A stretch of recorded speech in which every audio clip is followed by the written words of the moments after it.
بسم اللہ الرحمن الرحیم۔ سیدہ فاطمہ الزہرا رضی اللہ تعالیٰ عنہ کی صورت اور گفتار و رفتار سرور دو عالم صلی اللہ علیہ وآلہ وسلم سے بہت زیادہ ملتی جلتی تھی۔ حضور صلی اللہ علیہ وآلہ وسلم سے بہت سے ظاہری اور باطنی اوصاف ان کی ذات میں موجود تھے۔ ایک روایت میں یہ بھی آیا ہے کہ شکل و صورت میں حضرت فاطمہ رضی اللہ تعالیٰ عنہ اپنی والدہ حضرت خدیجۃ الکبریٰ رضی اللہ تعالیٰ عنہ سے بہت مشابہ تھیں۔ ام المومنین حضرت عائشہ صدیقہ رضی اللہ تعالیٰ عنہ کا قول ہے کہ میں نے طور و طریق کی خوبی، اخلاق و کردار کی پاکیزگی، نشست و برخاست، طرز گفتگو اور لب و لہجہ میں رسول اللہ صلی اللہ علیہ وآلہ وسلم کے مشابہ فاطمہ سے زیادہ کسی کو نہیں دیکھا۔ ان کی رفتار بھی بالکل رسول اللہ صلی اللہ علیہ وآلہ وسلم کی رفتار تھی۔ ام المومنین حضرت ام سلمہ رضی اللہ تعالیٰ عنہ سے روایت ہے کہ فاطمہ رفتار و گفتار میں رسول اللہ صلی اللہ علیہ وآلہ وسلم کا بہترین نمونہ تھیں۔ ام المومنین حضرت عائشہ صدیقہ رضی اللہ تعالیٰ عنہ سے روایت ہے کہ ایک دن ہم سب بیویاں آپ صلی اللہ علیہ وآلہ وسلم کے پاس بیٹھی تھیں کہ بی بی فاطمہ رضی اللہ تعالیٰ عنہ سامنے سے آئیں۔ بالکل رسول اللہ صلی اللہ علیہ وآلہ وسلم کی چال تھی، ذرا بھی فرق نہ تھا۔ آپ صلی اللہ علیہ وآلہ وسلم نے بڑے اتفاق سے بلا کر مرحبا یا بنتی کہہ کر پاس بٹھا لیا۔ پھر آپ صلی اللہ علیہ وآلہ وسلم نے ان کے کان میں کچھ فرمایا، وہ رونے لگی۔ ان کو روتے دیکھ کر آپ صلی اللہ علیہ وآلہ وسلم نے پھر ان کے کان میں کچھ کہا تو وہ ہنسنے لگی۔ میں نے فاطمہ رضی اللہ تعالیٰ عنہ سے کہا، فاطمہ تمام بیویوں کو چھوڑ کر تم سے رسول اللہ صلی اللہ علیہ وآلہ وسلم اپنی راز کی باتیں کہتے ہیں اور تم روتی ہو۔ آپ صلی اللہ علیہ وآلہ وسلم جب تشریف لے گئے تو میں نے فاطمہ رضی اللہ تعالیٰ عنہ سے واقعہ رونے اور ہنسنے کا سبب پوچھا۔ انہوں نے کہا کہ میں ابا جان کا راز فاش نہیں کروں گی۔ جب رسول اللہ صلی اللہ علیہ وآلہ وسلم وفات پا گئے تو میں نے فاطمہ رضی اللہ تعالیٰ عنہ سے کہا، فاطمہ میرا تم پر جو حق ہے میں تم کو اس کا واسطہ دے کر کہتی ہوں کہ اس دن کی بات مجھ سے کہہ دو۔ انہوں نے کہا کہ ہاں اب ممکن ہے۔ میرے رونے کی وجہ تھی کہ آپ صلی اللہ علیہ وآلہ وسلم نے اپنی جلد وفات کی خبر دی تھی، اور ہنسنے کا سبب یہ تھا کہ آپ صلی اللہ علیہ وآلہ وسلم نے فرمایا، فاطمہ کیا تم کو یہ پسند نہیں کہ تم دنیا کی عورتوں کی سردار ہو؟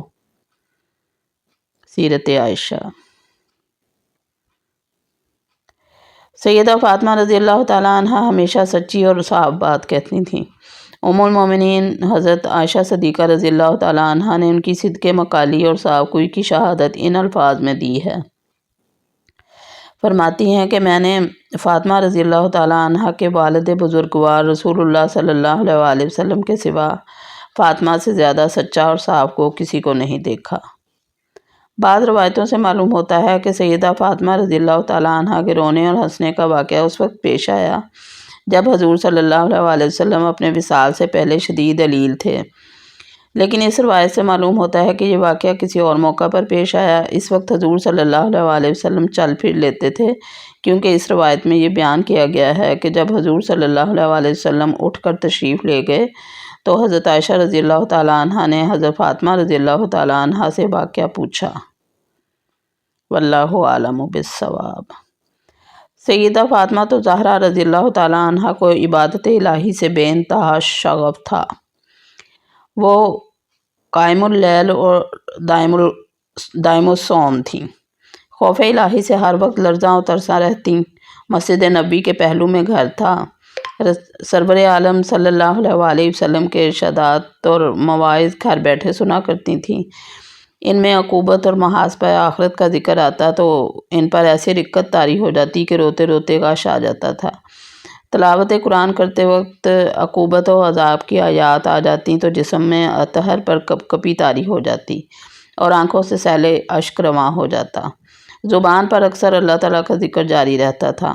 حضرت علی کرم اللہ وجہہ بتاتے ہیں کہ میں فاطمہ کو دیکھتا تھا کہ کھانا پکاتی جاتی تھیں اور ساتھ ساتھ اللہ کا ذکر کرتی جاتی تھیں۔ حضرت سلمان فارسی رضی اللہ تعالیٰ عنہ کا بیان ہے کہ حضرت فاطمہ الزہرا رضی اللہ تعالیٰ عنہ گھر کے کام کاج میں لگی رہتی تھیں اور قرآن پڑھتی رہتی تھیں۔ وہ چکی پیستے وقت بھی قرآن پڑھتی رہتی تھیں۔ علامہ اقبال نے اس شعر میں ان کی اس عادت کی طرف اشارہ کیا ہے۔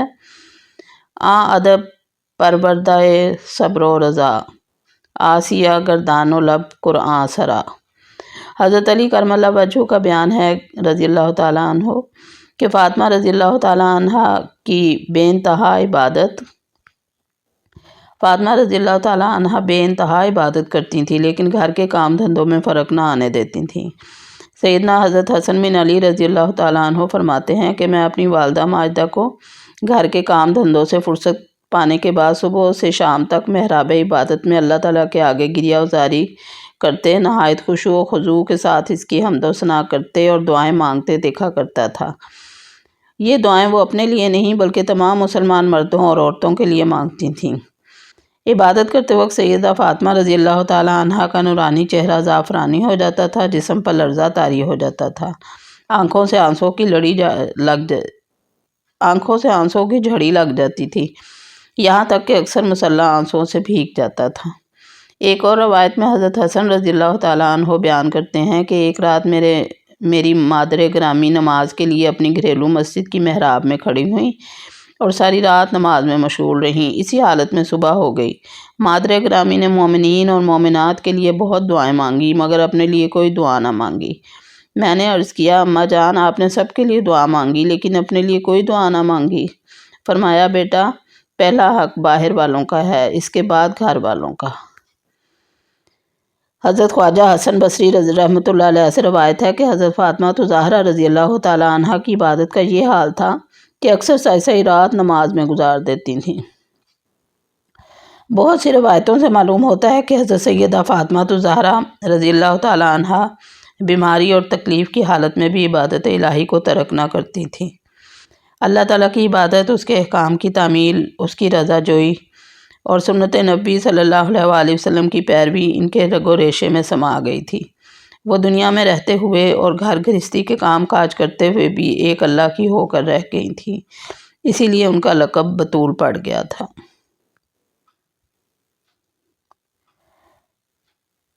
حضرت فاطمہ زہرا رضی اللہ تعالیٰ عنہ نے کچھ زیادہ عمر نہیں پائی، اس لیے حدیث روایت کرنے کا زیادہ موقع نہیں ملا۔ ان سے صرف 18 بروایت دیگر 19 احادیث مروی ہیں۔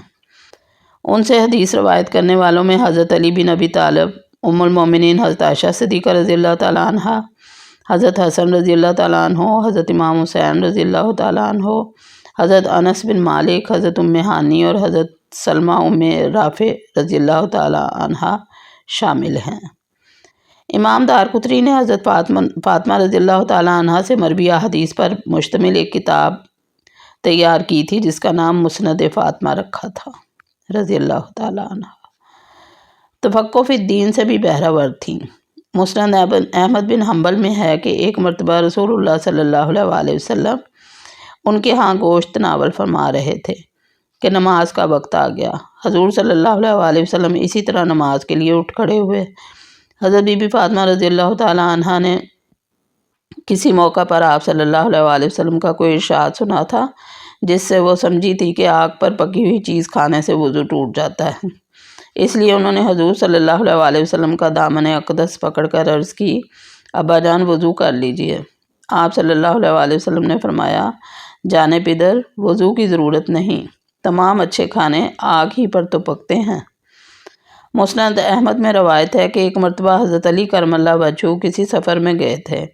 واپسی میں تشریف لائے تو حضرت فاطمہ رضی اللہ تعالیٰ عنہ نے قربانی کا گوشت پیش کیا۔ ان کو اس کے کھانے میں عذر ہوا۔ حضرت فاطمہ رضی اللہ تعالیٰ عنہ نے کہا، اس کے کھانے میں کوئی حرج نہیں، رسول اللہ صلی اللہ علیہ وآلہ وسلم نے اس کی اجازت دی ہے۔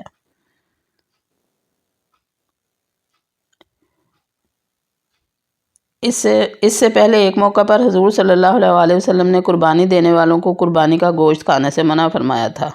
بعد میں حضور صلی اللہ علیہ وآلہ وسلم نے اجازت دے دی تھی، لیکن حضرت علی رضی اللہ تعالیٰ عنہ کو اس کا علم نہیں تھا۔ ایک مرتبہ سرور عالم صلی اللہ علیہ وآلہ وسلم نے حضرت فاطمہ رضی اللہ تعالیٰ عنہ سے پوچھا، بیٹی ذرا بتاؤ تو عورت کی سب سے اچھی صفت کون سی ہے؟ حضرت فاطمہ رضی اللہ تعالیٰ عنہ نے جواب دیا، عورت کی سب سے اچھی صفت یہ ہے کہ وہ کسی غیر مرد کو نہ دیکھے اور نہ کوئی غیر مرد اس کو دیکھے۔ دائرہ معارف اسلامیہ میں ہے کہ حضرت فاطمہ رضی اللہ تعالیٰ عنہ شعر بھی کہتی تھیں۔